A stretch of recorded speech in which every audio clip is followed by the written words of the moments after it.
Hey, everybody. Welcome to the preview edition of the Orange and Brown Talk podcast. Dan Labbe with Mary Kay Cabot and Ashley Bastock getting you ready for Browns Steelers on Sunday at 1 o'clock, Huntington Bank Field. We're going to do our normal preview pod just a day later than normal.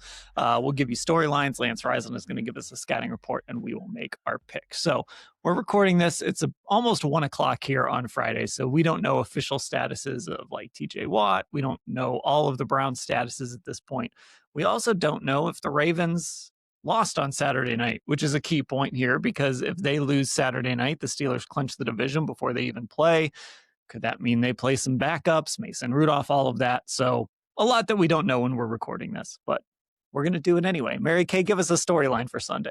Well, I know it's getting boring, but Shedeur Sanders is down to 2 more chances to prove to the Cleveland Browns that they don't need to draft a quarterback with one of their top picks, one of their first round picks. Right now, they've got number 3 overall.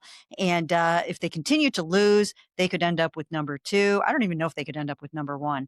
I think there is a slight chance. I think there is, yeah. Yeah, so there's a slight chance they could even end up with number 1. But if they win each of their last 2 games, then they drop in that first round of the draft. But Shedeur has these 2 opportunities, and it's a chance for him to go out there and build on what he did last week against the Bills, because he did take some significant steps forward in showing them that he can take the checkdowns and that he can decipher some defensive tendencies, understand what they're trying to do to him for the most part. He made some mistakes, obviously, but he also showed that he is a true gamer and a warrior who can go out there and try to have a chance to pull out a game in the end. He couldn't do it, but he actually did some really, really good things, especially in the early part of the game when he went down and took it to him on that opening drive. That was really good on his part. A few other things that were really, really good. And he had a makeshift offensive line. Joel Bitonio was the only starter left standing on the offensive line. He didn't have David Njoku. He still doesn't have anything going yet with Sed Tillman. So he's kind of patching it all together and somehow making it work. They want to see him build on that. And if he can do that, he's getting closer and closer and closer to them saying, okay, let's give this guy a chance. Well, and the other thing, Ashley, is he could really force the issue, because to Mary Kay's point, let's say they win these next 2 games. This week we've got the Giants and Raiders playing the Tank Bowl over there. One of those teams is going to win that football game, so that if the Browns lose, they move into the number 2 spot. But if he beats the Steelers, if he beats the Bengals, he makes it a whole lot harder to draft that quarterback to replace him. So it could be sort of a win-win here for Shedeur Sanders if he figures this thing out. Hey, it could be, right? And it's funny, how quickly I think the discussion has turned to that draft positioning. But look, we always talk about this when tanking comes up, the idea of tanking, the idea of trying to manipulate the draft order. Like, that's never something players or coaches think about, right? Like, that's not what they're going out there on Sunday and thinking about of, oh, gee, we better not win because we really want that number 2 pick and want a chance at Fernando Mendoza or whoever. Like, that's just not how things work. And I think when you think about teams tanking, they do it in other ways. But we also talk about it this way, like the nature of the sport. It'd be impossible to go out there and just not try, because it's such a violent sport. You would not stand a chance. There would be so many injuries. So I'm sure that is not on their minds. That's a long way to say that. But the implications of the draft positioning are really interesting over these last couple of weeks. Yeah. And, Mary Kay, I do wonder, like, what happens if this team ends up, is part of this decision going to be dictated by where they end up in that first round of the draft? Because, right, we've talked about the opportunity cost. If you're 1 or 2, you almost have to take that opportunity to draft a quarterback, because, again, even though this team had the number 2 pick last year, how many more opportunities are you really going to get for that? Or more appropriately, how many more opportunities can a GM survive, having that high of a pick? So there's that. But now if you're sitting at 8, 9, 10, and maybe you can't move up to get Mendoza or more or someone like that, do you just sort of have to let things play out and maybe you take somebody in the 3rd round again or the 4th round again and put them into a competition with Shedeur? All of this kind of factors into this, but the bottom line right now is Shedeur Sanders play on the field. That's true. But when you look at this for Sunday, we don't even know, as we've talked about, who which players are going to be playing for the Steelers? We just don't even know. I mean, if he has an opportunity to go out there and play against the Steelers backups and doesn't have to worry about TJ Watt and Cam Hayward and Alex Highsmith and Nick Herbig, that's a whole different ball game for him. And it could shift how this whole thing turns out. Because if he goes out there, looks really good against Steelers backups, and the Cleveland Browns win the game, as you mentioned, and drop in draft order, it could change everything. It could change everything. What happens in the Ravens-Packers game on Saturday night could change everything about the future of the Cleveland Browns quarterback situation when you think about it. Because if he goes out and looks good, I mean, I think, and doesn't give them any reason to think that he can't do it, and they drop, I mean, it's going to be all adding up to Shedeur for 2026. And that's going to be really interesting. Now, if he has to go out there and face all of those guys, we don't even know, as you mentioned earlier, if TJ Watt is going to be playing. But these guys, they get their hands up on balls. They intercept them pretty well. They sack the quarterback. They're fourth in the NFL with 43 sacks right now. So if he gets the Steelers starters, they're going to do whatever they can to rattle him, to confuse him, to disguise coverages and things like that. Now, they're only 30th in pass defense, but they still do certain things well, as we just mentioned what those things are. So much is riding on this game, on what happens on Saturday night with the Ravens. Yeah, we're not going to record a podcast on Saturday night to update this. So again, like I said, if you save these for Sunday or whatever, just remember that we're recording this well in advance of that game. Ashley, give us a storyline for Sunday. Well, let's talk a little bit more about the implications of this Ravens-Packers game. Now, for those keeping track at home, the Ravens need to win that game and need the Steelers to lose to the Browns this week to stay in the playoff hunt. So if the Ravens do lose to the Packers, which, by the way, tons of drama going on in the Packers, too, when you talk about teams not knowing who they're playing, because Jordan Love's still in the concussion protocol for them. Malik Willis seems like he's working his way back from a shoulder injury, but that's their backup. So the Ravens could, depending on what's going on with the Packers at quarterback, very easily win this game. And if, however, the Steelers manage to clinch, and as Mary Kay has laid out, if some of these starters don't play, that brings us to the other big question is Myles Garrett going to get the NFL single season sack record this week? And if he does, who will he be getting it against? Because I have to imagine if the Steelers have the division locked up, you're not going to trot out 42-year-old Aaron Rodgers against the Cleveland Browns. And we've talked about this earlier in the week. Mary Kay wrote about it. That could very well mean that Myles Garrett is going to be going up against Mason Rudolph. And as we joked about, the NFL script writers couldn't even come up with this, given their history, given Helmetgate, given everything that these two particular players have gone through.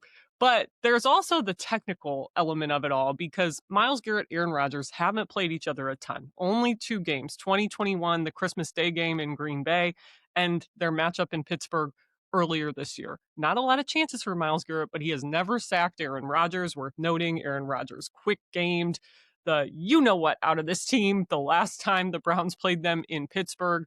But obviously, it's a different story with Mason Rudolph. So this is really going to matter for Myles Garrett, I think, as well.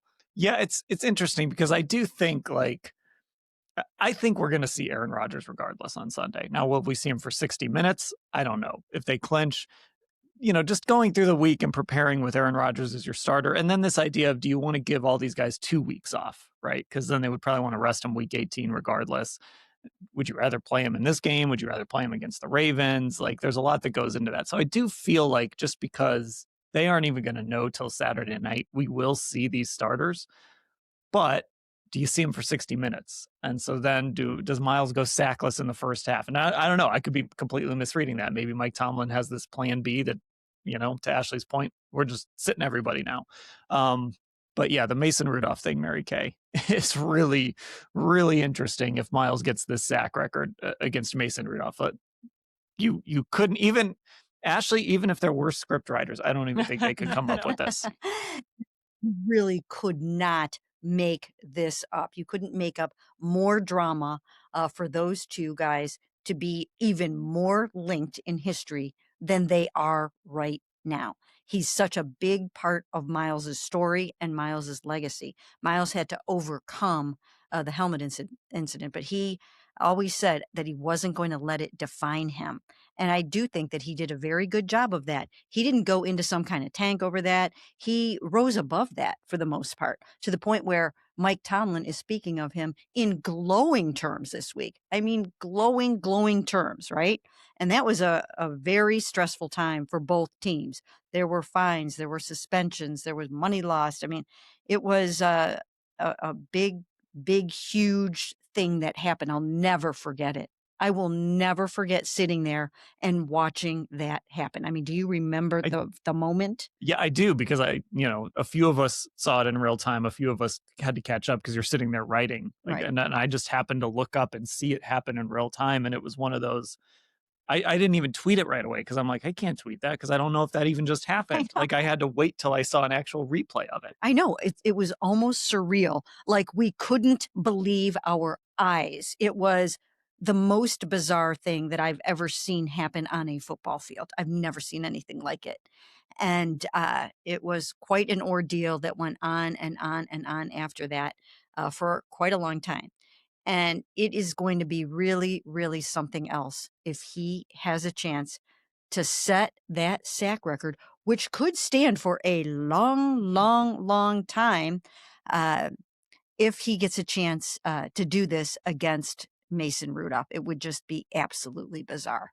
Yeah. And to your point, sort of the direction his career has gone, he comes back the next year. He's a Walter Payton Man of the Year nominee. I think that's the year he won our Good Guy Award in 2020. Like, just completely changed so much for him. And now here we are all these years later. And it's like, guess who you might be chasing around on Sunday at some point, whether it's from the jump or the jump of the second half, whenever it is. Yeah, I don't even know. It's wild. So let me add something real quick. For the people that don't know the history of this, very briefly, Myles felt, or that he heard, Mason Rudolph hurl a racial slur at him, which is why he did what he did. And Mason Rudolph vehemently denies that. So that's a big part of this. So as we kind of look at this football game and kind of what it means moving forward, I guess for me, is the hay in the barn for Kevin Stefanski, in a sense. Like, have we reached the point where is beating the Steelers enough for him to make the case to save his job? And I don't even know if he needs to save his job, by the way. I'll say that. We don't know for sure where this is going yet. Maybe they're perfectly fine. Everything's going to move forward and it doesn't matter. But if there is a chance that they can move on from Kevin Stefanski after this season, is the hay in the barn? Is the decision made? Or is there still time for him to make his case? Because for me personally, Ashley, the way I look at it is, if you're going into this with like, these two games are going to decide your future, I don't like that. Like, I don't think, to put all this weight on these two essentially meaningless games for the Cleveland Browns and throw everything else out the window, I think is the wrong way to do it. But also, if you're Kevin Stefanski and you do finish with 2 wins in a row, you beat the Steelers, included in one of those, maybe you do get a little bit of a public opinion back on your side if Shedeur Sanders looks good, if you win these games. So I'm just kind of curious kind of what these last 2 games especially against the Steelers, who are maybe still playing for something, but even against the Bengals on the road, what they actually mean for Kevin. Yeah, I think the interesting thing about it, and look, I think with Kevin Stefanski, everything kind of stands where we've laid out before. Like, we just don't know, right? And that's what makes it so difficult, is like, I truly have no idea what way, if any, they are leaning at this point. But I do think if you are leaning in the direction of, hey, we need a change, like, here are the reasons why, I do think you largely already have those reasons. I don't think anything that happens in these games gives you more reasons that you need to make that change. And I think realistically, you look at the game against the Jets, you look at the game against the Titans. We talked about both of those games at the time as being these kind of moments that you can look at as kind of the turning point or the big reason for why you would want to move on. Hey, you lost these 2 games to teams you easily should have beaten. Look at all the special teams issues. Look at all the offensive issues. We already blew up this offense once. You did it again. Was it too little, too late? Like, I think those reasons are already there. And it's just a matter of, are they looking for those reasons? Or to your earlier point, are they just like, well, everything's fine. We knew this was going to be part of the deal. We didn't have a quarterback. It took us this long. It is what it is. Yeah, I just think, again, to me, it's sort of that process that, like, if Andrew Berry is really involved in this, then it's probably not going to be results driven over these last two games, right? The process is played out, and he's either really comfortable with moving forward with Kevin. Ownership is comfortable with moving forward with him, or they're not to this point. But Mary Kay, is there a chance that these two games could still play a role? I think so. I think so, because if they are moving forward with Shedeur Sanders and they like what they see in regards to the development of Shedeur with Kevin as the head coach and Tommy as the play caller, then I do think that that could work in Kevin Stefanski's favor. If Shedeur and Kevin are really developing a good relationship and Shedeur keeps coming up the learning curve, and some of that has been happening because those two are sitting in Kevin's office every single day, watching film together and figuring things out and reading defenses and correcting mistakes. If Kevin is a big part of Shedeur's development and Shedeur is going to be the guy, and they like that this combo that they have, then I do think that these two games could possibly help Kevin. And I also think that if they are leaning towards Shedeur, I think how he feels about Kevin, not that he would be in a position as a rookie to make a decision, but if it seems like there is a positive relationship going on between the two of them, I think that's going to factor in, because that's what they're going to want to have, is a head coach, play caller, quarterback combo that is effective and working. And if they feel like they have that, Kevin has a chance. If all of this ends with Shedeur Sanders, maybe not directly, but essentially saving Kevin Stefanski's job, is that ironic? Is that the definition of irony right there? Shedeur Sanders ends up being the one who saves Kevin Stefanski's job. Okay, we're going to take a break on the Orange and Brown Talk podcast. When we come back, Lance Reisland will give us his scouting report. Then we'll come back at the very end and make our picks for Sunday. Welcome back to our Orange and Brown Talk preview edition here, previewing the Browns Steelers on Sunday. And we welcome on, as we do every week, Lance Reisland. Lance, how are you? I'm doing very well. Happy holidays to you, Dan. All right. I got to ask you, because we did ham at the Labbe household. Well, okay. What was the Reisland spread? Well, we actually went over. We always have cinnamon rolls in the morning. Our family. Good call. Very good. And then we went over to my brother-in-law's house, and they kind of did it was kind of a cool, like, very theme in my house, in my family on my wife's side. So they did like a old school, like at the mall kind of like foods. It was pretty cool. So like, remember Sbarro pizza and things like that. Some so Sbarro, some pretzels. Did they have like some pretzels? Hot dog on a stick. So it was it was a pretty cool setting they did. It was a lot of fun.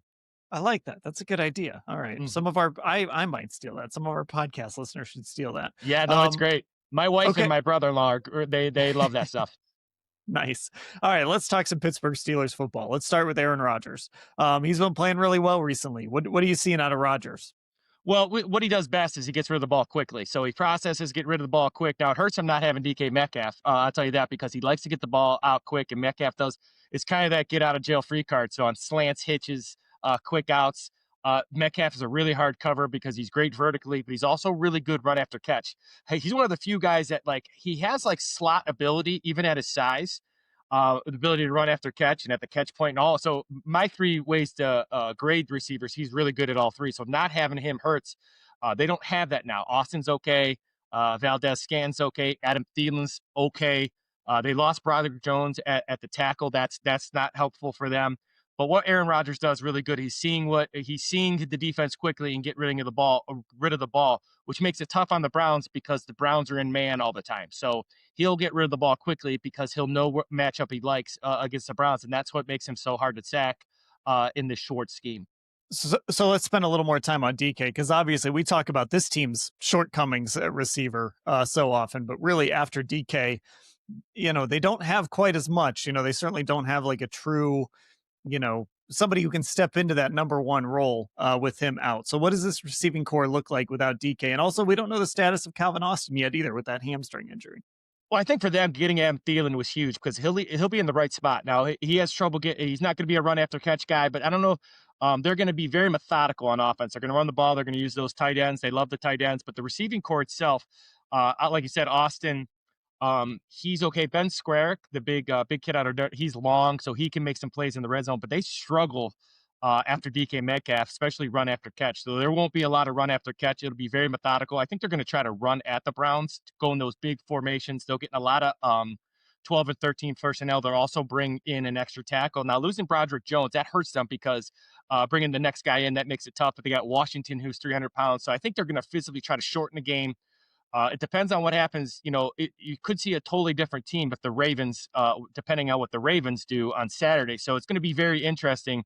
But I don't, they're not a team that's going to rest people. That's not a Tomlin kind of thing, in my opinion. So they're going to play close to the best. But up front, it's going to be tough because of protection wise. But Thielen was a huge pickup for me, in my opinion, just because he'll be where he's supposed to be. That's what Aaron Rodgers kind of needs. So can he get off press coverage? We'll see that. That's as he's gotten older, that's been tough for him. And he's not going to give you much run after catch, but he will catch the ball and be where he needs to be for Aaron Rodgers. So I want to go to the idea of what they might do if they clinch on Saturday night before they even take the field. I want to get your perspective on this, kind of your coach's perspective. So obviously they'll be preparing all week like the starters are going to play. Would it be difficult to pivot to a situation where they might decide to go a different direction, or where maybe they only play the starters for a half, something like that? Well, I'll say this. So here's my thought process. I'm hoping the Ravens win so you get a true look. It'll help evaluate what the Browns are looking to evaluate, especially in coverage, because I think, for example, let's start with the secondary. So if they have to win, I can see where they're going to. It'd be tough to pivot with the old with young guys in the secondary and say, hey, we're going to do this versus this cover, this formation and down and distance. Those are what the starters learn. But what you can do in the secondary is you can play man coverage. So what that'll do is that certain position will become more evaluated, right? So because it doesn't matter, they'll be in a lot of man, but that really doesn't give you what the look you maybe want from Shedeur Sanders. So everybody can run power and counter, but you're not going to get multiple formations. You're not going to get a ton of stuff. You're going to get a lot of like a preseason kind of look where you're looking for guys evaluating their footwork, evaluating the, going back to the DB, evaluating their hips, ability to turn, short area burst, ball skills, spatial awareness, all those things we talk about. That's what it'll become. So the Browns will be in really good shape because it'll be very, very simple if the young guys play, because they'll be in base defenses, very basic fundamental formations that they all know and all can run. It won't be because they won't want to show anything for the playoffs. They'll be resting guys, so they'll run the ball a ton because they're going to try to shorten the game to get themselves out of there and not have any injuries to back up. So yeah, if the Ravens don't win and the Steelers decide to rest people, it'll be a much different look because it'll be very preseason where you're just going to be in base fronts, base coverages. Everything will be basic on both sides of the ball, just so you don't get anybody hurt. All right, let's get back into this offense. Obviously, especially with DK potentially, well, we know DK won't be out there.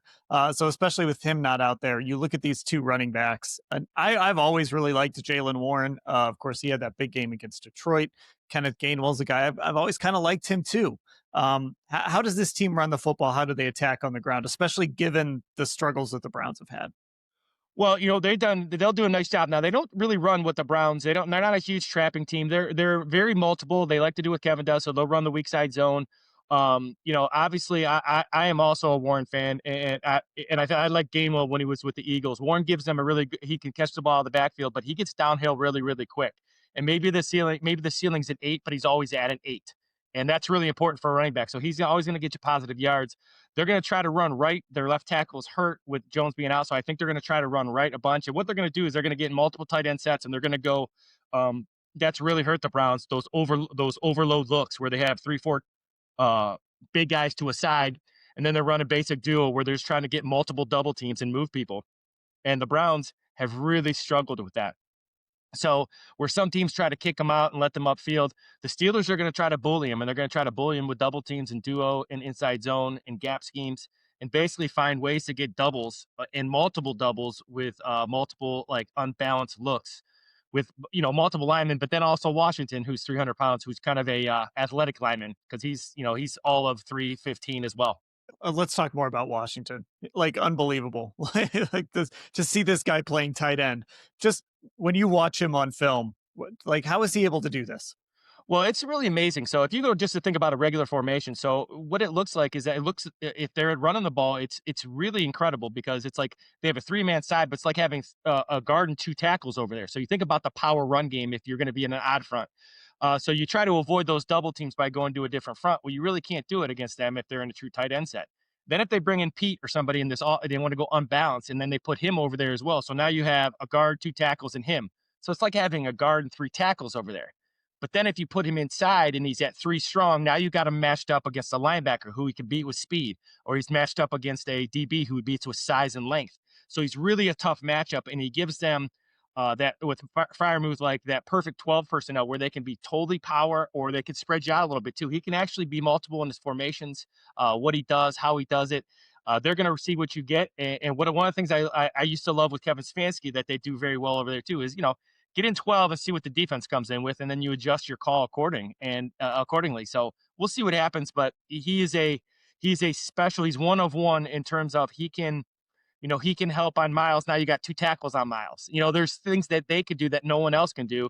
And then if you just play run, if you just play, he's a matchup issue in the pass game. And then if he runs well after catch, so you got to get him down on the ground and becomes a very easy target over the middle of the field. He can box out linebackers and safety. So just a really tough matchup in both the run and pass game.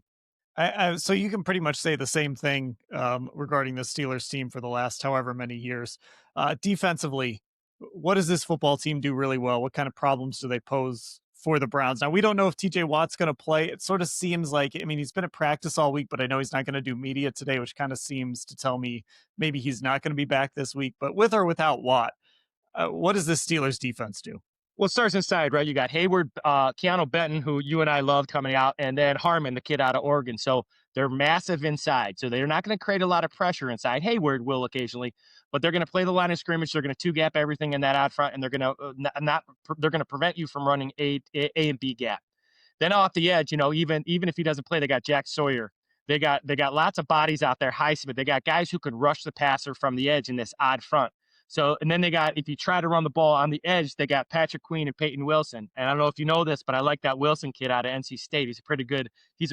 I heard you might have liked him a little bit. Yeah, coming out, I maybe had a podcast or two how much I liked him. And then obviously you got Joey Porter in the secondary. But what they do, it's a very team oriented kind of defense where they're going to prevent the run inside with the big boys. And then when they get you in long yards, they're going to rush off the edge. And being in that odd front, Dan, that creates a 5-on-5 matchup, right? So those tackles are always going to be by themselves unless they get a chip. And if you chip them, that means you get one less guy out, which really helps the secondary. So it kind of builds on itself. Then they can create great pressure. They're really good in that odd front at getting 3 over 2. So if it's center guard tackle, they're going to bring more than you can block. If it's center guard tackle tight end, they're going to bring 4. So they're always going to try to bring a lot of simulated pressure. That odd front gives you such variability in what you can do and where you can bring blitzes from. And it also, for me, is a pain in the butt simulated pressure. So many times they're going to bring just 4 guys, but it's not like the Browns do where they're bringing 2 guys off the edge and 2 guys inside. They're bringing 4, but it'll be 3 on one side, 1 on the other, which just makes protection really hard because you don't know which way it's coming from and you don't know which way to slide. So they just do a really good job, and there's something to be said about how they draft and who they draft, and guys like Peyton Wilson and Queen and these guys that know how to rush the passer, Highsmith. They're just kind of, them and the Ravens. If you think about teams that draft, you and I talk about all the time, they just seem like Raven guys, or they just seem like Steelers guys, right? That's what they draft, and that's the kind of guys they like. Keanu Benton makes 0 plays, but you don't move him anywhere inside. He's just a massive human inside who occupies space. That's what they want. So they play to their strengths. They know who they are. They let Queen and Wilson run around. Secondary, they're okay, but the secondary doesn't get exposed so much because of the front and their blitzes, and you got to get rid of the ball quickly and et cetera. And I think you could expose the secondary if you have a really good receiving crew. The Browns don't. So this could be a very tough day, especially if the Steelers have to win to stay playoff alive. I'm curious what this matchup is like for a guy like Luke Whippler, who hasn't played a ton. Look, Joel Bitonio's played against this style of front a million times, right? Luke Whippler, this is like his first Steelers experience. How big of a challenge is that for a young center? Well, it is because he's going to get covered a ton, and they're actually going to play a ton of double eagle, which is, a really, that my dad called double eagle. But what it means is that the guards and the center will be covered sometimes. So he's going to get Keanu Benton and Hayward, and you can bet they're going to put Hayward down on him a bunch too, just to see if he can hang in there because he's still playing at a really high level even after all these years. But it means you're getting covered all the time. So if you think about most of the time, that center is going to double with one of the guards on a defensive tackle and then get to the linebacker in the run game. Now he's going to be on his own a lot, and he's going to be the foundation of the double, the ace double team where it's the guard and him, but he's not helping the guard. The guard's actually helping him. So he's going to have to play with great leverage. He's going to have to be very sound in pass protection because what they'll end up doing, because being in that odd front, everybody has a man. So it'll be guard. Think about it. There's 5 defensive linemen and there's 5 linemen. They're going to have to, you have to account for everybody, whether they come or not. And that's what the Steelers do very well. So he's going to have to slide the right way in pass protection. But more importantly, he's going to have to play really stout. He's going to have to play with great leverage. He's going to have to use his hands very well. And he can't play high or he'll just get absolutely manhandled by these. Keanu Benton and Hayward, these are strong. Harmon, these are strong guys who played to the Steelers' way, which is 2-gapping and being impossible to move. Anything we should know about special teams here? We know they have a great kicker. And anything we should know in the return game here? No, I don't think so. This is a very average specialty. What they do, they're the special teams you like. They're if you watch, I watched 5 or 6 games. Everything's neutral, and that's what special teams should be. They should be neutral. So they don't win a lot of special teams, but they're going to cover well. They're going to kick the ball to bounce if they think a team can return it. So they decide. They're very much like my dad. Special teams are not going to beat them. I don't know. I don't think they'll come after very many kicks. It could be different because the Browns have struggled. The Steelers also do a very good job of exposing certain weaknesses. And if you look, like you said, offensively, they're very limited. And, defensively, they're really, really solid. But they usually win on defense and they usually neutralize on special teams. And then they make enough plays on offense. And that's kind of how they win. So don't be surprised if they say, hey, this is a really good defense we're playing. So even though they haven't shown it a ton, don't be surprised if they come after a punt or have worked really hard on their kickoff return or maybe have a different punt or kickoff return in this week. Just because, once again, they know this Browns defense is elite, so their offense might get shut down. They're assuming they're going to shut the Browns offense down. Maybe special teams win it. So in these type of games, I know if I was the head coach right now, if I'm Mike Tomlin, I'm like, hey, if we win special teams, we have a pretty good chance of winning this game because the offense and defense will probably cancel each other out. Okay. Time for you to make your pick, Lance. What do you got? Well, I'm going to go with the Raven that the Steelers have to win the game. So that would be my first. So I'll change it Saturday if the Ravens win, but I'm going to the Ravens lose or win. But I'm going to say the Steelers are just going to be too much just because they have if they're playing for something. So I'm going to say the Steelers, they're not explosive enough to kill the Browns. So I'm going to say the Steelers win 17-13. All right, there we go. That is Lance Reisland, joins us every week for our preview podcast. We got one more of these, Lance. I know. That just hit me. We only got one more preview podcast, but don't worry. There's lots of Lance on the pod. He's on our post-game pod. He does a film review on Tuesdays. So still lots of Lance. Well, and then we get, feels like we get right into the draft, my friend. We get right into our guys. So we'll be, you'll hear us a lot, right? Yeah, exactly. Whether you think that's a good or a bad thing out there. Yep. All right, Lance, we're going to take a break. And then when we come back, we'll make our picks. Lance, I appreciate the time. Absolutely.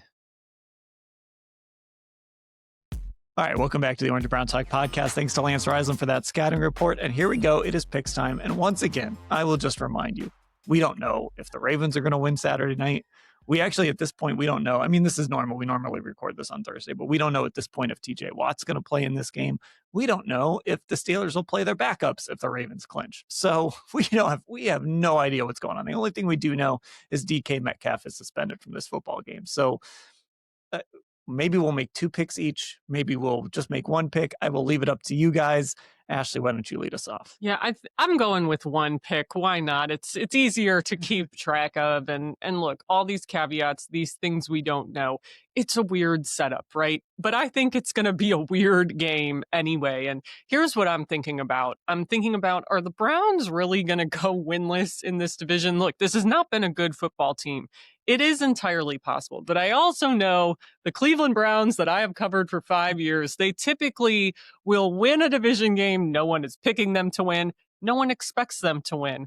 And I think from what we do know about personnel, right, the fact that DK Metcalf obviously suspended for this game, they already have really no one to catch the football for them. The fact that even if TJ Watt does play, look, he's coming back from a pretty significant issue with that collapsed lung. So I feel like, I just have that feeling, that sneaky suspicion that this is going to be a win for Shedeur Sanders and the Cleveland Browns. Like I just am getting that vibe, and I'm going to go Browns 21, Steelers, let's say 15, something a little weird. Okay. Well, it's funny because I think I'm going to pick the Browns to win this game too. And a lot of it comes down to what you were talking about with the Steelers receivers. Like that is such a thin receiving core when it's healthy. And with DK Metcalf not out there, Calvin Austin hurt his hamstring on Sunday against Detroit. So that's a guy that he's valuable on special teams. He's valuable as a receiver for them. It just changes kind of what they can do on offense. Denzel Ward's probably going to be back for this game for the Browns. So that's big too. That helps your secondary. We know Myles Garrett is chasing this record. We don't know who he's going to be chasing around, but we know he's still chasing this record. Last chance to get it at home. This is kind of the last hurrah for this defense at home. And to your point, Ashley, the Steelers haven't won in Cleveland since that Halloween game was it Baker's last year? Yeah. Yeah. So it's been a little while since they've won in Cleveland. And I know this isn't like it's like, let's say the Ravens even do win on Saturday night. Just the fact that the Steelers still have that week 18 in their back pocket. It's not like a desperation game for them. It's not like a must win. Your word there, Mary Kay. It's not a must win football game for the Pittsburgh Steelers. So I sort of feel like this is one last kind of Browns win this with their defense type of game. And it'll just, plus it creates max chaos for them moving forward with Shedeur Sanders and draft picks and all that stuff. So everything's lining up here for the Browns to just end this season with one last chaotic win. And so I'm going to go with Ashley on this one. I'm actually going to pick the Browns to win this game too. What did you say? 21-15? Yeah. I'm going to go a little lower scoring. I'm going to say 16-9. Browns win on Sunday. Mary Kay, what do you have here? Well, I think this is going to be a very, very interesting game. And I am going to make my pick based on, it doesn't matter to me if the Steelers have their starters in or if they're resting their starters. I, too, am still going to pick the Cleveland Browns to win this game. And here are a couple of reasons why. Number one, Myles Garrett has visualized so many times that he wants to get the record in a victory and he wants to get it at home. And what Myles Garrett wants, Myles Garrett gets. And I think he's going to get it in a victory at home. I think he's going to will this football team to win this game. And he's going to get the record, and it's going to happen in the fashion that he wants it to. Not sure which quarterback it's going to come against, but he's going to get the record at home in a win. There's going to be a huge celebration. There's going to be a big video that plays when he gets it. And the stadium is going to be rocking. It's the Pittsburgh Steelers. So it sets up for just a great, victorious celebration on the lakefront. I see that happening. He has seen that happening in his mind so many times, I'm sure. And then I also think we heard Shedeur say the other day, I have to get some wins.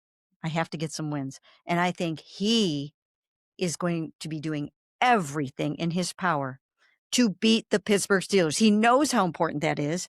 He's been around here long enough to know that, like Josh Cribbs used to say, it doesn't matter what else happens, but you have to beat the Pittsburgh Steelers. So I think he's going to be able to do that.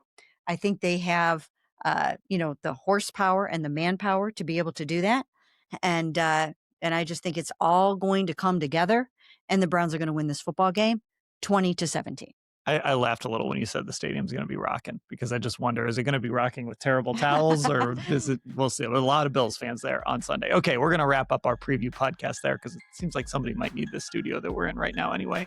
Thanks to Lance for that scouting report earlier. That's Mary Kay. That's Ashley. I'm Dan. Thanks for listening, everybody.